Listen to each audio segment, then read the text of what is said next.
So what do you think would happen if you gave a girl with real bad dyscalculia an entire spreadsheet full of bookish statistics? Well, I don't know, because she's never been brave enough to have one before. So let's find out together, shall we?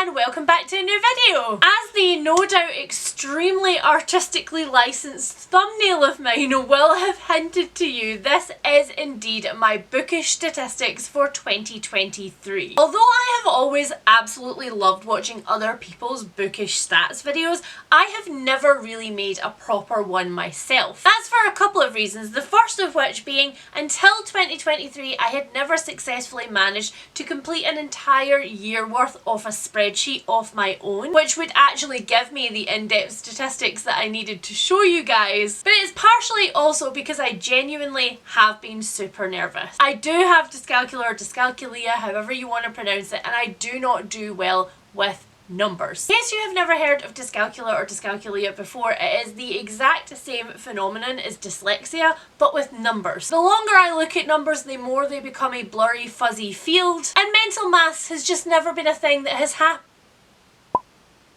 Okay, well, hopefully that was a positive sign. Mental maths has just never been a thing that has happened in this body. And also, I'm not gonna lie, it was partially because I had no idea how completely feral you guys were for statistics. At the end of last year, I uploaded 2 different spreadsheet videos. One was my series tracker spreadsheet, which I updated live with you guys, which I will be replicating very soon with all of the shiny updates, or not, depending on how much past Leanne screwed present Leanne. And I also uploaded a video entitled I unhauled 1/3 of my entire library, and I showed you quite a few charts and behind the scenes stuff then as well, and you guys went absolutely orbital for it, like stratospheric, out of this world excited. So here I am doing it again, except I'm doing it right now in the midst of the biggest storm that we have had in the UK in like living memory. And so this like light behind the clouds situation that we've got going on, not something I can control. These numbers,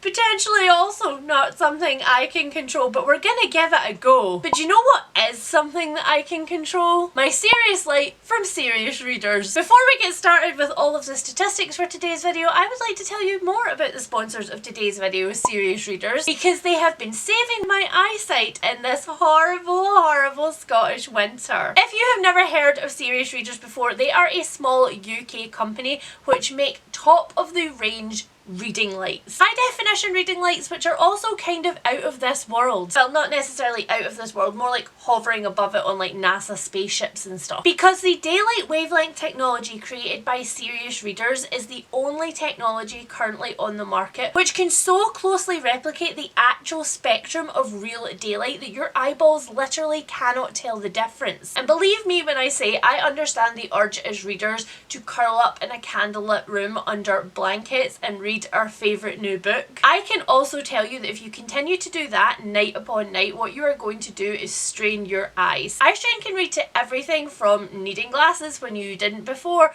to serious migraines, to floaters in your vision, and to more and more vision loss across time. And as somebody who wears glasses and reads all the time, both on a screen and in tiny little fonts in books that publishers think are good ideas, I can tell you that vision loss is up there on my list of anxieties. But not only are serious readers dedicated with their serious lights range to giving you guys the best eyeball health that you can possibly have, they're also dedicated to doing it in an aesthetically pleasing way. The serious range of lights are completely customizable, from the colours of the metal to the colours of the base, to whether you want it to be a rechargeable lamp that you can move around with you, or whether you want it to be plugged in 24/7. So if any of that is sounding appealing to you and you would like to get your hands on a serious light and improve your eyeball reading health, then you can use my code SR445 to get £100 off of your own lamp plus free delivery. Just click my link down below in the description to get started. I promise you, you will not regret it. Alright, I can't possibly put it off any more than I already have.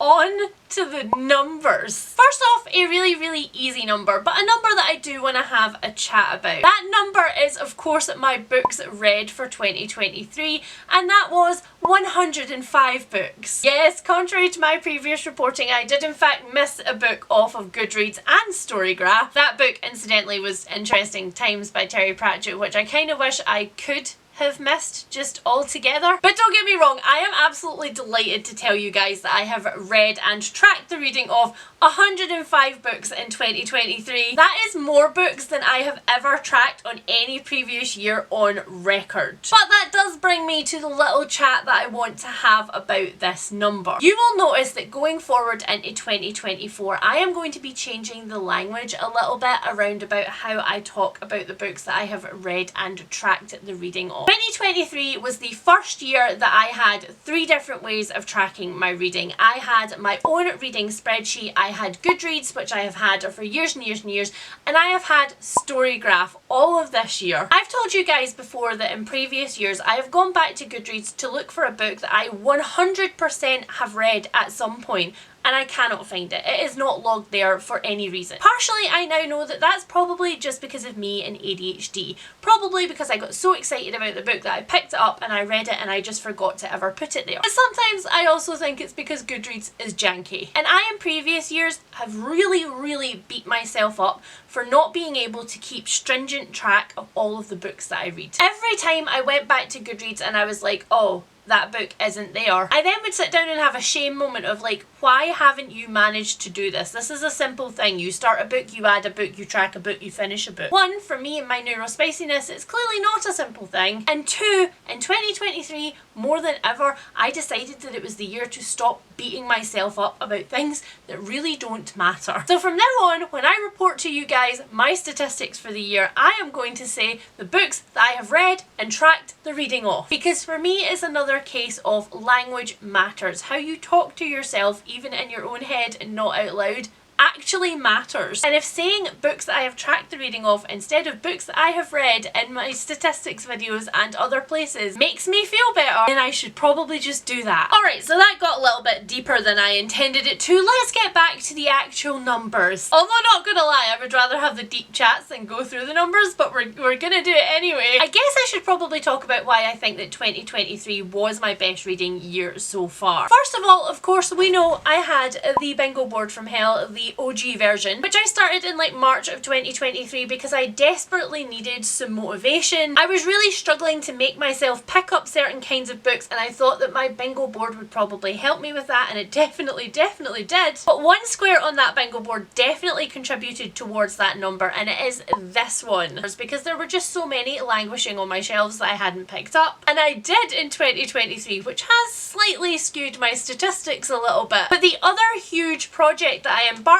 on in 2023 was Around the Disc in 800 Days, which, if you haven't heard of it before, is myself and my lovely friend Kirsty's complete Discworld read-along, which is going to take us 800 days-ish to complete. 2023 was year 1 of that 2 and a bit year project, and for that project we are reading 2 books a month from the Discworld, so there is a large majority of books in here which are Discworld books, and so that definitely nudged my reading along more. But the fits along and some of the squares on my bingo board from hell for 2024 have been inspired by the confidence that doing Around the Disc in 800 Days has given me, because it is the longest dedicated project that I have ever completed before when it has come to my reading, and I am just so super proud of myself for having done that, because I for sure thought that I was going to get to the end of the year and be behind a lot of books and have to try and catch up over the Christmas period, and I did not. I kept up almost every month. But I do think that those 2 things in combination, my bingo board and Around the Disc, are the reason why I have managed to get to 105 books this year. So next up, let's have a look at my books read per month, and I found this statistic really interesting. So my best month was of course August, where I read 14 books, and my worst months were June, September and December, where I read only 4 books each of those months. But You guys know that I am a multiple book at a time reader. We're not going to talk about how many books I am currently reading at the same time in January, but on an average month I am usually reading 2 or 3 books together. Usually one on audiobook and a couple of different ones in physical format. And so because of that, there are definitely a few occasions where I've started books at the start of a month in tandem and finished them like bam bam bam at the end of the month, but there are also some months where I have started books towards the end of the month and I've had to carry them over. So I actually think that if I had dug into this statistic a little more deeply, you would see that the month that I start and the month that I finish a book is sometimes wildly different, and these numbers might actually average out a little bit. The other reason that I found this statistic really interesting is because you can see that I have a really good month and then not so good a month, and then a really good month, and then not so good a month. And again, that's partially because I'm carrying books over between months,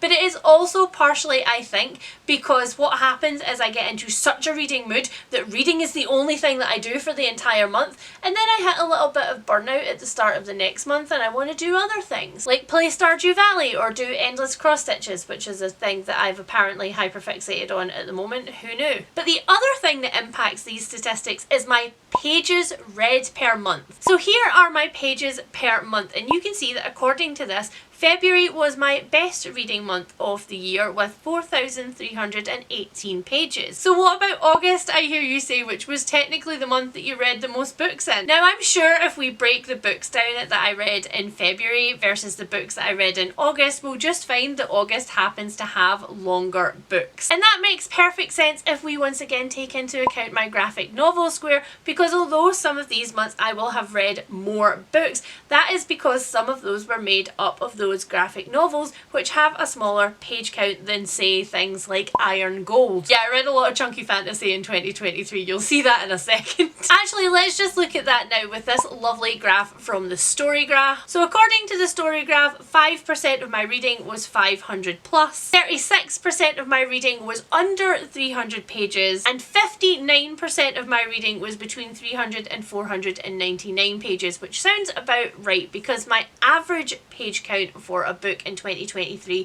was 322 pages. Now, let's have a look at the number of books that I DNF'd, because although 2023 was my highest reading year on record, it was also my highest DNF year on record. So on top of all of the books that I tracked the reading of, I tracked the DNF of 53 books in 2023. Pause for a moment to think about the number of books that I have read versus the number of books that I have DNF'd and do the maths on that, because even I know that that is a high percentage. In reality, this number would be a lot higher if I also included all of the books that I picked up, read 5, 6, 10 or 15 pages off and went, no, not for me, and chucked in the bin. And to be honest, I am actually kind of delighted by this number, because in 2023 I did a lot of looking at the backlist that was in my library and deciding what I actually needed to keep versus what I was just keeping for the wrong reasons. Sentimental purposes, because it had been gifted to me, because I thought I should read it, because it had been hyped, because other people had loved it even though I knew I was never going to. And after my big unhaul, I was left with books that I was absolutely excited about, books that I was so pumped to get to, and a small pile of books that I felt like I needed to give a go before I could get rid of. So part of this number is made up of those books that did survive the cull, and some of those other books in this number were books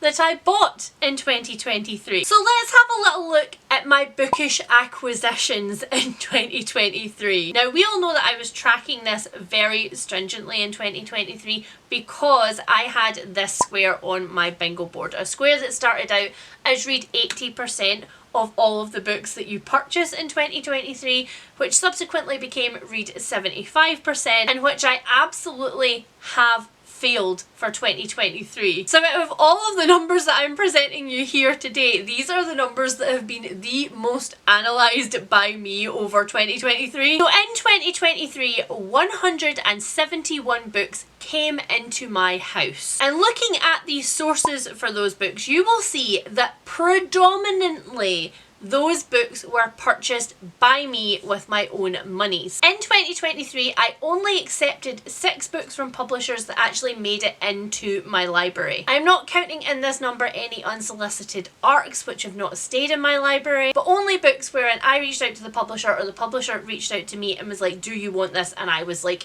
yes, absolutely. Now bear in mind, the books that I bought with my own money last year were pretty evenly split between pre-orders, book shopping trips, and books that I just happened to stumble on in different ways. Those numbers shake out to 50.9% of the books that I actually purchased with my own money being read in 2023, which is so interesting to me, and I will chat more about this number, what it's going to do when it comes to my reading in the future, what I think it means, how looking at and tracking this number so closely over a year has affected or changed my reading. I'll go through all of that in my bingo board wrap up video. All I will say here is that my bingo board from hell for 2024 does have a rainy day books and a backlist books square, like 2 separate squares that are specifically books that already exist in my freaking library. Now, considering that 2023 was the year of my most books read and also the most books DNF'd, how has that shaken out in my star ratings? Well, let me tell you, it has shaken out interestingly. Arguably, there are more interesting times in my star ratings than there was in interesting times. So, here are my star ratings for 2023, and as you will see from this, I do on my own reading spreadsheet use half stars. I have told you guys many times before that in my tops and bottoms wrap-ups here on my channel, I don't tend to mention my star ratings for the books, and that's because star ratings are so incredibly subjective. What you consider a 5-star book and a 3-star book are going to be different from what I consider a 5-star and a 3-star book. But when I'm tracking things on my own spreadsheet, I am of course tracking what for me is 5 stars, 4.5 stars, 3 stars, etc. So as you can see, in 2023 I had 28 5-star books and 10 4.5 star books, which initially I was like, you know what, that's really good. So why is it that when you were doing your tops and bottoms video there were only 5 real standouts? Why were there not more amazing books in 2023 that you can remember if these are your star ratings? But that is because when I was doing my top 10 books of 2023 and when I was doing my tops and bottoms wrap-ups, I wasn't including any of the Around the Disc and 800 Days books. I think I only included in the entire year 2 Discworld books because I just couldn't not talk about them in that month. And although I did read some new to me Discworld books in 2023, a lot of the start of the Discworld series I had already read. So when it comes to these 5 stars and these 4.5 stars and even the 4 stars, lots of those are made up of Discworld books which I had already given high ratings to previously and was just enjoying the reread of for 2023. So anyway, the top end of these ratings makes a lot of sense for me in 2023 because so many of them were made up of project books, and it does indeed confirm when we take those project books away that these numbers are just not as healthy as I would have liked them to be in 2023. There are, I think, and don't quote me on this number, but I think off the top of my head I worked it out that there are like 48 books that are 3.5 stars or below on this list, and that's another thing that I'll talk about more in depth in my bingo board wrap up video, because the way that I hold on to a book right now when I know that it's not going to be any better than a 3 or a 3.5 stars, like it's just fine, there's nothing really objectionable about it, it's just not an amazing book, is problematic. Now when it comes to my genre breakdown, there are far fewer surprises here than there is anywhere else in this spreadsheet. As you can see here, 37 of the books that I read in 2023 were fantasy books, 15 of them were non-fiction, 15 of them were horror, and 10 of them were thriller. And then the rest are just kind of spattered through a bunch of different categories, and there's nothing surprising in that at all. We know that fantasy, non-fiction, horror, and thriller have been my top genres for like such a long time. And while we are talking about genre breakdown, we might as well talk about audience breakdown as well, because here it is, guys. There is absolutely no surprise anywhere in this. I just enjoy less and less and less books which are marketed as YA, and I've fallen even further off of reading middle grade books than I have in previous years, and so I have simply stopped buying them. And so yeah, this one is basically a negligent statistic. No one is shocked about this one. Next up, we have got formats, and again, I don't think anybody will be shocked looking at these formats. Most of the books that I read were normal trade paperback size or were hardbacks. And honestly, if I was telling the truth, hardbacks are how I prefer to read. And I'm not talking like shiny, foiled, beautiful hardbacks that are like our favourite reprints of our favourite editions of our favourite series in the world. I'm talking about just bog standard normal hardbacks. I prefer the reading experience of those. I know it's a vastly unpopular opinion, you can fight me on it. Next up, we have a square here which is solely here to hurt my own feelings, and that is series or standalone. So out of the 105 books that I read in 2023, 55 of those books were part of series. And if we break that number down, 23 of those books were Discworld books. 3 of those books were part of series which I subsequently decided to DNF and not carry on any further with. 10 of those books ended up being books that I read which contributed to finishing a series. So 10 of the books that I read were books that helped me to complete off that series in 2023. Which means that 42 of the books that I read in 2023 were books that were parts of series which I have not completed for one reason or another. But I really am unwilling to break my own heart by looking at that number and seeing how many of them were first books in series versus how many of them actually were progressing series I was already reading. Like, I love you guys, but I don't love you that much. I'm just not doing it. And then finally, for my big serious numbers in this video, if you can count any of this as serious, let's have a look at the amount of books from that 105 that I read that I now own versus unhaul. So we know that all of my DNFs are unhauls. We know that any of the books that I read that I do not enjoy immediately go into a box to leave the house. That has unfortunately meant that there have been less salty unhaul videos for you guys in 2023. I will try and do a bit better about that in 2024, but it has meant that my mental health has been so much better because there hasn't been just piles of books